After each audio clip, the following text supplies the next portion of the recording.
Les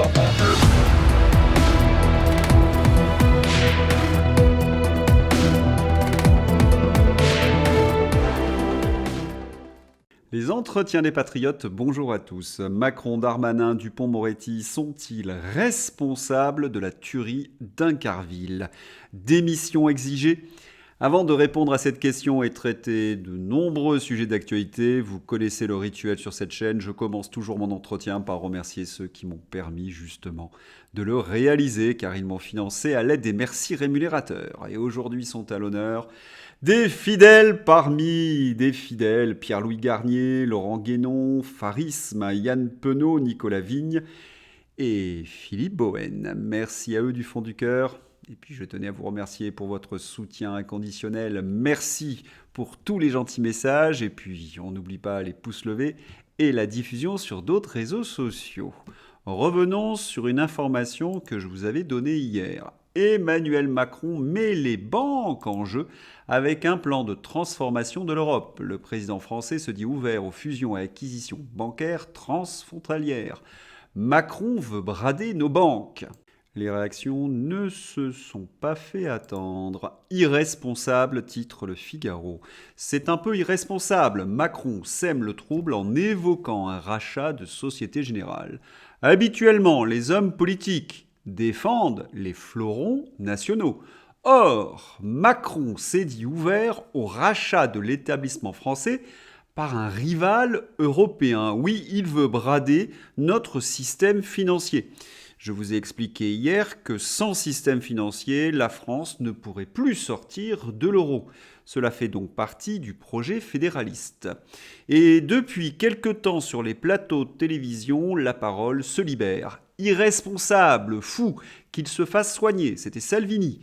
Macron fait l'unanimité contre lui. Un traître à la tête de la nation française. Électeurs macronistes, vous commencez à comprendre ou toujours pas ? Est-ce que les Français ont été consultés pour ce type de projet? Est-ce que les Français sont favorables à cette Europe fédérale? Eh bien, pas le moins du monde si on en croit certains sondages. Seuls 14% des Français souhaiteraient donner davantage de pouvoir à l'Union européenne. Lorsqu'on additionne les pourcentages des sondages, des candidats Glucksmann et Hayet, ils sont pourtant à 29%. C'est-à-dire que même leur électorat n'est pas d'accord. 53% pour davantage de pouvoir à la France. Quand Macron ou Glucksmann veulent donner plus de pouvoir à l'Union européenne, jusqu'à l'Europe fédérale même, ce n'est le souhait que de 14% des Français. Ceci n'est pas possible dans une démocratie, nous dit Philippe Murer. Et discute-t-on de ces sujets essentiels comme l'élargissement de l'Europe, l'avenir de notre nation sur les plateaux de télévision? Que nenni! On discute pendant des heures de narratifs de propagande comme Choose France au milieu de ministres qui ne sont pas vraiment des pointures. Bon, il y a malgré tout quelques exceptions quand des candidats estampillés Frexit sont enfin invités. Là, les choses changent. Après l'excellent François Philippot, ce fut au tour du non moins excellent Florian Asselineau. Pour ceux qui n'auraient pas compris que je suis pour l'union des souverainistes. On écoute. Ce que je voudrais dire, c'est que si on se présente, nous, aux élections européennes, c'est d'abord et avant tout pour imposer un débat. Parce qu'en fait, le débat n'a pas vraiment lieu. Il n'y a pas des débats approfondis sur la situation actuelle de la France et où est-ce que nous allons. Voilà. Moi, ce que je vois, c'est qu'en France, si on voulait résumer la situation de la France, c'est un immense désespoir du peuple français. Voilà. Les Français ont le sentiment que leur pays est en train de leur échapper et qu'ils ne savent pas ce que va devenir la France à l'horizon de 5 ou 10 ans. Ce sont des choses autrement plus importantes, excusez-moi, qu'un problème de dépréciation monétaire. Donc la question qui se pose... Le pouvoir d'achat, c'est pas rien. Non, si demain, vous pouvez plus payer les retraites, c'est même moi qui en parle, justement. Et ce que je voudrais dire, c'est que beaucoup de gens disent, vous vous rendez compte si on sort de l'euro? Et moi, je leur dis, est-ce que vous vous rendez compte si on y reste? Parce que tout le monde sait que la zone euro, que l'euro est en train de nous coûter des fortunes. Il suffit de voir ce qui avait été calculé justement, notamment par un institut, je crois, britannique ou allemand, qui montrait que la France, ça nous avait coûté depuis la création de l'euro 56 000 euros par personne. Le PIB des États-Unis était à peu près comparable à celui de l'Union européenne il y a 15 ou 20 ans. Maintenant, il est 80% supérieur. Donc, on doit poser ces questions et on n'a pas de réponse. François Asselineau ne se contente pas que d'un diagnostic. Les Français sont désespérés de Macron. Il balance l'information la plus importante, celle qui devrait être débattue 24 heures sur 24 par tous les candidats à l'élection européenne et qui est cachée, bien entendu, au plus grand nombre. François Asselineau. Possible arrivée de Mario Draghi à la tête de l'Union européenne. Il a ses entrées au World Economic Forum à la Bilderberg. Il veut une Europe puissance avec élargissement vers l'Est, avec 9 États financés par un emprunt de 500 milliards d'euros. Plusieurs dizaines de ces milliards seraient financés par la France. Or, nous allons investir à l'Est alors que notre pays est quasi en faillite. Et nous allons financer nos futurs concurrents européens. C'est là où l'on mesure la complicité de nos dirigeants avec cette escroquerie européenne. Oui, escroquerie, ce sont les termes de Nicolas Dupont-Aignan dans mon entretien d'hier. Eh bien, pour Guillaume Bigot, c'est un peu plus que cela, c'est un club sadomaso. Nous payons donc 12 milliards d'euros à Bruxelles pour qu'ils nous infligent des amendes. L'Union européenne, c'est un club sadomaso. Et pour quelle raison ? La France est en retard sur le renouvelable. Nous avons un excellent bilan carbone grâce au nucléaire, mais les fonctionnaires européens n'en ont rien à faire. Ils veulent de l'éolien made in Germany. Vous savez, les éoliennes, ces catastrophes écologiques qui défigurent nos paysages, qui tuent nos oiseaux et qui bétonnent nos terres. Et c'est également une catastrophe économique. Cela augmente le coût de l'électricité. Vous en avez eu un aperçu cet hiver. Cela fait perdre de la compétitivité à nos entreprises qui sont obligées de mettre la clé sous la porte. Nos petites PME ne peuvent plus payer leurs factures d'électricité. Escroquerie, club sadomaso et la France, en s'appauvrissant, ressemble de plus en plus à un pays du tiers-monde. Et un pays du tiers-monde n'a plus les moyens de financer le régalien, comme la justice. Encore un signe de tiers-mondisation de la France. On a Macron à la tête de l'État, peut-être le symptôme d'une corruption très avancée. Un rapport révèle la corruption des policiers, élus et magistrats par des narcotrafiquants. Ce sont des personnes qui nous font des appels du pied pour travailler avec nous et avoir une possible tranquillité. C'est ce qu'explique ce magistrat. Vous avez d'un côté des mafias de narcotrafiquants aux moyens illimités, et de l'autre côté, vous avez un État qui s'est appauvri. Concrètement, ce sont des fonctionnaires qui manquent de moyens et qui n'ont pas des salaires à la hauteur de leurs responsabilités. La tentation est donc grande pour certains policiers et magistrats de se laisser corrompre pour finir leur fin de mois par des narcotrafiquants. Et partout en France, on voit notre État s'effondrer justement. Je vous avais parlé de ces évasions. Ils s'évadent par les combles. 10 individus fuient le centre de rétention administrative de Sète. C'est le sud et puis le nord. 7 migrants clandestins s'évadent du centre de rétention administrative de l'île-Léquin. Et là, l'évasion a fait des morts. Heure, 2 agents pénitentiaires tués dans l'attaque d'un fourgon. Un détenu réussit à s'évader. 2 agents pénitentiaires sont décédés dans l'attaque d'un fourgon dans l'Eure. Les vidéos dans ma description. Au niveau du péage d'Incarville sur l'A154, selon un bilan provisoire, ce mardi en fin de matinée, un détenu connu pour des affaires de trafic, de stupéfiants, pour tentative d'homicide et pour un enlèvement s'est évadé. Son nom, Mohamed Amra. Alors comment cela s'est-il passé ? Eh bien, on voit très bien sur les vidéos. Le fourgon pénitentiaire est au péage, une voiture à contre-courant, une 5008 vient percuter l'avant, un commando en sort et tire sur les agents et Mohamed Amra, qui était donc dans le véhicule pénitentiaire, peut s'évader. Mais comment cela est-il possible ? Un début de réponse avec Bruno Attal. D'après mes renseignements, Mohamed Amra, dit la mouche, était classé DPS3, ce qui oblige l'assistance des forces de police pendant l'extraction avec une voiture à l'avant et une à l'arrière et des armes lourdes. Dupond-Moretti et Darmanin, des fautes impardonnables et inexcusables ont coûté la vie à des agents pénitentiaires. C'est l'énième démonstration que la priorité du gouvernement n'est pas la protection de ses fonctionnaires et encore moins des Français. On met la vie des personnels pénitentiaires en danger de mort en transportant des caïds de la drogue dans des fourgonnettes sans blindage qui se font bloquer par une simple Peugeot 5008 et on encadre les manifestants avec des véhicules blindés. Oui, quelles sont les priorités du gouvernement ? Eh bien, la répression des opposants, des honnêtes gens. Et ce qui est le plus insupportable, c'est d'entendre Dupond-Moretti ou Darmanin nous expliquer qu'ils vont être intraitables, des guignols. On commence à avoir l'habitude. On va reprendre le schéma habituel. Condamnation, on sera intraitable. La République vaincra. Attention à la récupération, pas d'amalgame. Condamnation de l'extrême droite, marche blanche. On passe à autre chose, jusqu'au prochain mort. C'est-à-dire demain, après-demain, le bilan de Darmanin Dupond-Moretti est effroyable. On n'a jamais connu un tel niveau de violence en France. Et notre système entier, judiciaire, carcéral, s'effondre. Les détenus ont des portables, ils fument des produits illicites, autrement dit, ils font la loi, c'est l'anarchie dans nos prisons. Et quelle est la seule action de Dupond-Moretti ? Eh bien, de faire taire ceux qui savent. Ne rien oublier jamais. En mars dernier, 2 mois avant le carnage d'Incarville, le ministre Dupond de l'Injustice explosé de colère contre les magistrats marseillais qui osaient alerter sur le narcotrafic. Tout est dit.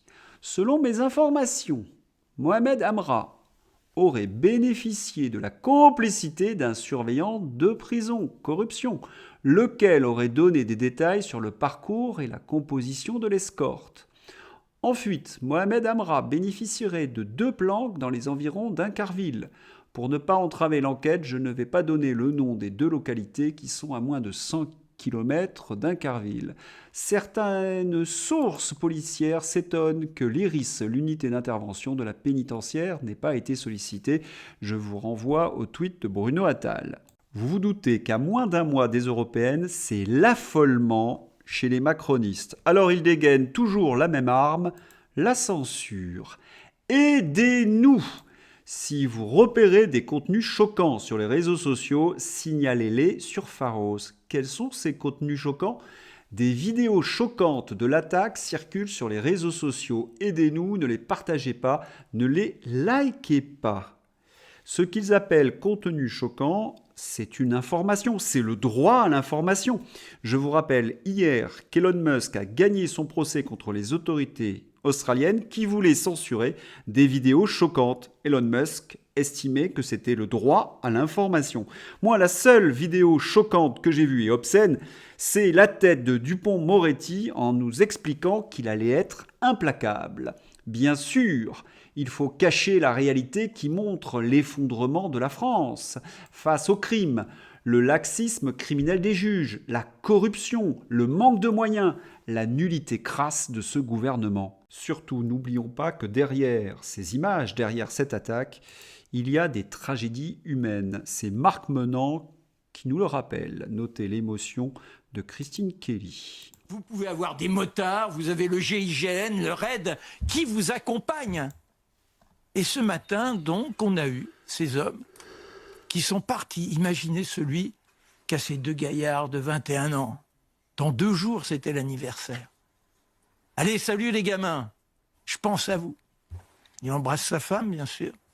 Et quand il arrive à l'endroit où le devoir l'appelle, il trouve les collègues du jour. Et on leur dit, voilà, vous allez vous rendre de Rouen à Évreux et le transfert. Et vous vous installez dans cette camionnette. Vous n'avez pas d'armes véritables au cas où. Et vous êtes tirés comme des chiens, je reprends l'expression du ministre de la Justice, à peine le temps de voir ce dont vous êtes victime, les balles vous abattent. Il y en a 2 actuellement qui sont en train de lutter contre la mort.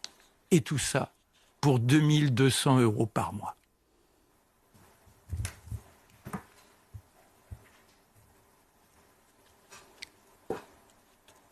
Pardon, Charlotte, je laisse continuer. Alors, bon, Dans cette vidéo, le consultant de BFM émet l'hypothèse que les armes utilisées proviennent d'un détournement d'armes ukrainiennes qui circulent en banlieue. Si cela est confirmé, la responsabilité de ce gouvernement est écrasante. C'est, paraît-il, au nom de nos valeurs et pour protéger la France, comme le montre cette photographie. Et puis la guerre, c'est tellement drôle. 2022, 1,7 milliard d'euros pour l'Ukraine. 2023, 2,1 milliards d'euros pour l'Ukraine. 2024, 3 milliards d'euros d'aide militaire pour l'Ukraine. Et il faut ajouter les centaines de milliards qui sont versés par l'Union européenne et nous cotisons à l'Union européenne.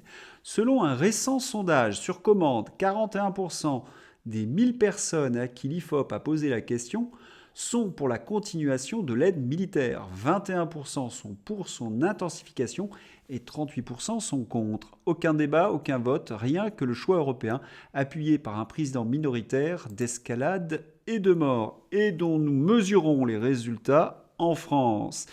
L'argent, où va-t-il, cet argent pour l'Ukraine ? Front Nord, Kharkov. La ligne Zelensky existe bel et bien près de Lipski. Les forces russes ont trouvé cette ligne imprenable, c'est ironique, avec des dents de dragon ayant coûté des centaines de millions aux contribuables américains et européens. Même le béton est de mauvaise qualité. Cette information qui a circulé sur les réseaux sociaux est confirmée dans la presse mainstream. Dans l'est de l'Ukraine, des fortifications payées mais pas construites. L'impréparation des défenses terrestres ukrainiennes aurait été provoquée par des détournements de fonds prévus pour les travaux. Si je résume, à partir des informations d'aujourd'hui, nos impôts, l'aide à l'Ukraine, eh bien, ce sont des armes dans nos banlieues et c'est de la corruption. Mais qui sont les génies qui ont pensé une telle affaire ? Eh bien, peut-être Thierry Breton. Incroyable et si révélateur. Atlantico révèle que le commissaire européen à la censure, qui n'a jamais aussi bien porté son nom, Thierry Breton attaque le média en diffamation pour cet article Atlantico. Un article qui fait pourtant un bilan objectif de son œuvre, chez Athos puis à Bruxelles. Cette volonté de censure est cohérente avec son affreux règlement européen, le DSA, de censure des réseaux sociaux. En même temps, si j'avais été Thierry Breton, je l'aurais très mal pris. Le journaliste fait de Thierry Breton un double de Macron. Vous imaginez le niveau de l'insulte ? Thierry Breton n'a produit que des communications creuses, comme Emmanuel Macron. Il est un spécialiste du maniement des grandes idées générales fumeuses, comme Macron, derrière lesquelles il n'y a aucun projet concret opérationnel, comme Macron. Il ne répugne pas à s'attribuer le travail des autres, comme Macron. Bref, le commissaire européen Thierry Breton est incompétent, comme Macron. Et le journaliste rappelle la carrière de Thierry Breton. Thierry Breton a été à la tête de Thomson, il l'a amené à la faillite. France Télécom, on a eu le procès du siècle. Oui, c'est Thierry Breton qui a organisé les licenciements qui seront qualifiés de harcèlement moral institutionnalisé. En 2005, Thierry Breton est nommé ministre des Finances. Nouveau scandale, la privatisation des autoroutes. Je vous renvoie notamment à l'entretien que j'ai consacré à ce sujet et notamment le rôle de Macron et d'Elisabeth Borne en 2015. En 2007, il est associé chez Rothschild. On dit que Rothschild l'a remercié pour un petit service. Là encore, je vous renvoie à mon numéro consacré à ce sujet. Il est ensuite PDG d'Atos et il prend la nationalité sénégalaise dans les années 2015. Thierry Breton n'oublie jamais quelque chose, de doubler son salaire et de prendre les bénéfices. Mais que ce soit pour Thomson, Atos, il y a toujours des petits problèmes après son départ, on parle de faillite. Doit-on s'étonner de ce qui se passe dans l'Union européenne lorsqu'on apprend tout cela ? Allez, canard enchaîné, Darmanin affole les Parisiens. Comme le montre un document découvert par Le Canard, c'est bien le ministre en personne qui a décidé l'envoi d'une alerte extrêmement grave pour une simple info sur les Jeux Olympiques. Mais pour quelle raison ? Regardons cette alerte. Important message du ministre de l'Intérieur au périmètre de sécurité de la cérémonie d'ouverture des Jeux Olympiques du 18 au 26 juillet 2024 inclus. Pour la sécurité de tous, les accès au lieu où se déroule la cérémonie le long de la Seine sont réglementés à partir du 18 juillet. Riverains, salariés, commerçants, clients d'hôtels ou de restaurants. Connectez-vous dès maintenant sur page.gouv afin de déposer votre demande de QR code. Les forces de l'ordre le demanderont avec votre pièce d'identité. Ils ont donc fait sonner des portables, générer une forme d'angoisse et de panique pour cette information. Le pays a basculé depuis le Covid. On est en plein délire. Encore une mesure de charlatans, ces QR codes qui ne lutteront pas plus contre le terrorisme qu'ils n'ont lutté contre un virus. Extrême alerte? Non mais franchement, les journalistes ne posent aucune des questions pertinentes sur les conditions de cette mesure. On est en pleine dystopie, dans la lâcheté et la complaisance habituelle des gens. Désespérant. C'est d'autant plus désespérant qu'on a compris la manœuvre de Darmanin. Il a fait sonner de manière angoissante les téléphones des Parisiens, où il a créé comme une forme de traumatisme. Tous ceux qui ont eu le téléphone qui a sonné de cette façon ont été choqués. Cela rappelle la technique du nudge. On vous tord le bras pour que vous fassiez quelque chose. Pendant le Covid, on vous menaçait d'un confinement. Beaucoup de personnes sont donc allées au pchout-pchout. Et c'est manifestement ce qui est en train de se passer. Des gens un peu choqués, eh bien, ils vont demander des QR codes. Déjà 17 000 imbéciles. Mais arrêtez, 17 000 personnes ont déjà demandé leur QR code pour accéder à des zones sensibles liées aux Jeux Olympiques. Chez eux, en fait. Si personne ne le demande, le problème sera réglé en 5 minutes. Ça vous rappelle quelque chose? Oui, je crois que nous avons compris la manœuvre. Le monde de Darmanin et d'Emmanuel Macron. Et ce qu'il y a de plus fou, c'est que certains Parisiens vont demander un QR code essentiellement pour pouvoir rentrer chez eux. Dans la Constitution française, il y a la liberté de circulation. Ce QR code bafoue un droit fondamental. Et les gens tombent dans le panneau. Oui, c'est un petit peu désespérant. Chronique de la corruption. Accusé de détournement de fonds publics, le socialiste Alain Rousset demande à la région Nouvelle-Aquitaine de payer ses frais d'avocat. Oui, les PS osent tout. Allez, une petite conclusion sur ma vidéo. Émeute, quasi-insurrection en Nouvelle-Calédonie, commando qui tue 2 agents de l'administration pénitentiaire à un péage, choléra à Mayotte, etc. Mais les macroniers répondront que tout va bien, que parler de tiers-mondisation, c'est du complotisme. Fantaisie. Maintenant, vous êtes en sécurité. Et oui, en prison et bâillonné, il n'y a pas de doute. Image quelque peu insolite de Blinken jouant de la guitare. Tout est obscène. Actuellement, le secrétaire d'État américain Anthony Blinken se trouve à Kiev, en Ukraine, où il joue de la guitare et interprète Rocking to the Free World dans un bar. Et pendant ce temps, un peu plus à l'est, la guerre fait rage. Faut-il rappeler à Anthony Blinken qu'il est dans un pays où le président n'est plus légitimement élu puisqu'il n'y a pas eu d'élection. Faut-il aussi rappeler qu'à Kiev, il y a des avenues Bandera. Est-ce que c'est ça, le Free World selon Blinken? À vous de me le dire. Article, comment dirais-je, qui a mal vieilli. Bonjour Margot Seigneur, je suis retombé sur votre article du 6 mars 2023 titré « Guerre en Ukraine, les soldats russes se battraient avec des pelles ». Une question seulement, c'était bien payé? Voilà, j'espère que vous avez apprécié ce numéro. Je vous souhaite une bonne journée, à bientôt, au revoir.